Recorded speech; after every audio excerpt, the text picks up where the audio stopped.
नमस्कार। आज हम बात करते हैं सर्दियों में होने वाली मोस्ट कॉमन प्रॉब्लम जिसको हम फंगल डिजीज़ बोलते हैं। फंगल संक्रमण। फंगल डिजीज़ एक ऐसी प्रॉब्लम है जो आपकी बॉडी में एक फंगल की वजह से होती है, एक फंगस की वजह से ये डिजीज़ आपकी बॉडी में होती है।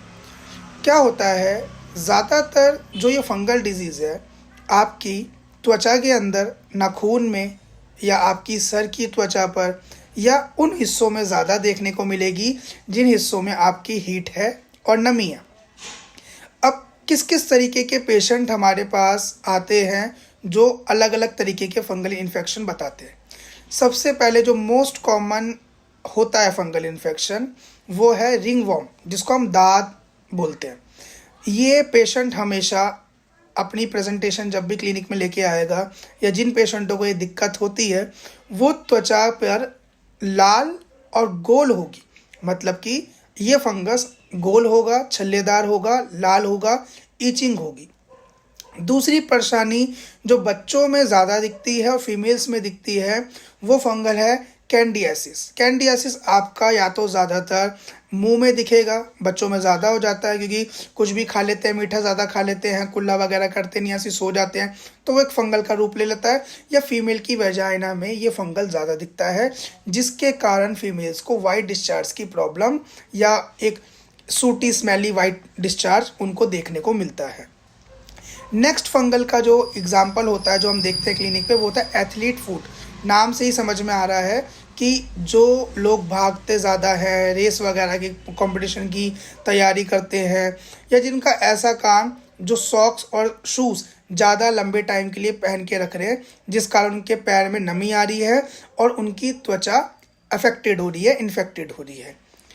कुछ कुछ केसेस में हम फंगल का एक रूप देखते हैं जिसमें जो नाखून होते हैं वो बहुत जल्दी टूट जाते हैं और अजीब से ग्रे ब्राउनिश कलर के हो जाते हैं, पेल येलो कलर दिखता है और वो इजीली आराम से टूट जाते हैं, निकलते रहते हैं। तो ये भी एक तरीके का फंगल इन्फेक्शन ही होता है।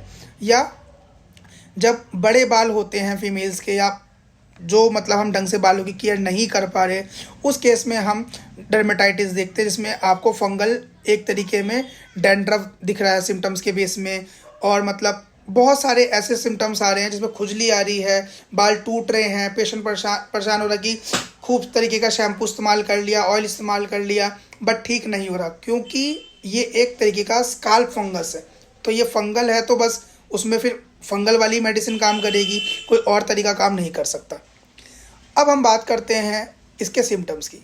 जो मोस्ट कॉमन सिम्टम है हर एक फंगस में वो है खुजली, ईचिंग होगी, बर्निंग सेंसेशन होगी, जलन होगा, उस पर्टिकुलर एरिया में रेडनेस होगी, लालपन होगा, सूजन हो सकती है कभी कभार अगर आप ज़्यादा खुजा रहे हो, जैसे अर्टिक एरिया पित्ती उछल जाती है जब होता है उस तरीके का। त्वचा वहाँ से फट सकती है, ड्राइनेस हो सकती है, छिल सकती है, ठीक है।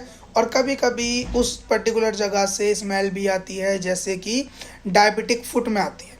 जब डायबिटीज़ होती है, घाव सड़ जाता है, एक अजीब तरीके की दुर्गंध आती है, वो एक उस तरीके का फंगल में दिक्कत हो सकती है।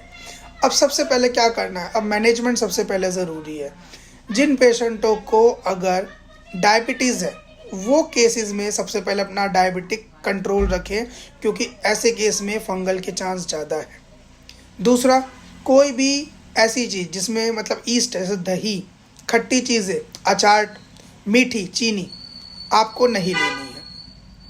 नेक्स्ट हम मेडिसिन पे बात करते हैं। एंटी फंगल क्रीम या पाउडर हम यूज़ करते हैं और पेशेंट्स को देते हैं। स्टेरॉयडल क्रीम आपको यूज़ नहीं करनी है क्योंकि वो एक पर्टिकुलर टाइम पे कंडीशन तो ठीक कर देगी मगर कंडीशन को सप्रेस कर देगी जो नुकसान करेगी। तो उसकी जगह आप कोई भी शिया बटर यूज़ कर सकते हैं, गोले के तेल में कपूर डाल के उसको मिक्स करके वो यूज़ कर सकते हैं, सबसे बेस्ट तरीका है इस समय पर।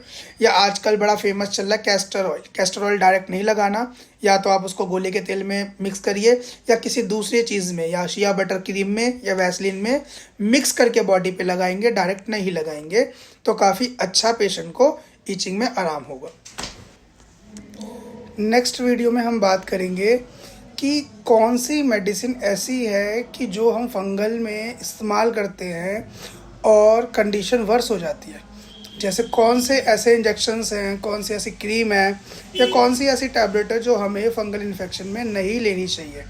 क्योंकि बहुत से डॉक्टर ऐसे होते हैं फंगल को सप्रेस करने के लिए, दबाने के लिए इंजेक्शंस ट्यूब ऐसी कुछ दे देते हैं, स्टेरॉइड ऐसा कुछ दे देते हैं जिससे पेशेंट को तुरंत तो आराम आ जाता है बट कंडीशन अंदर ही स्किन के बैठ जाती है, सप्रेस फॉर्म में हो जाती है। तो हम नेक्स्ट वीडियो में उन दवाइयों के बारे में बताएंगे जो पेशेंट्स को नहीं लेनी है। Thank you.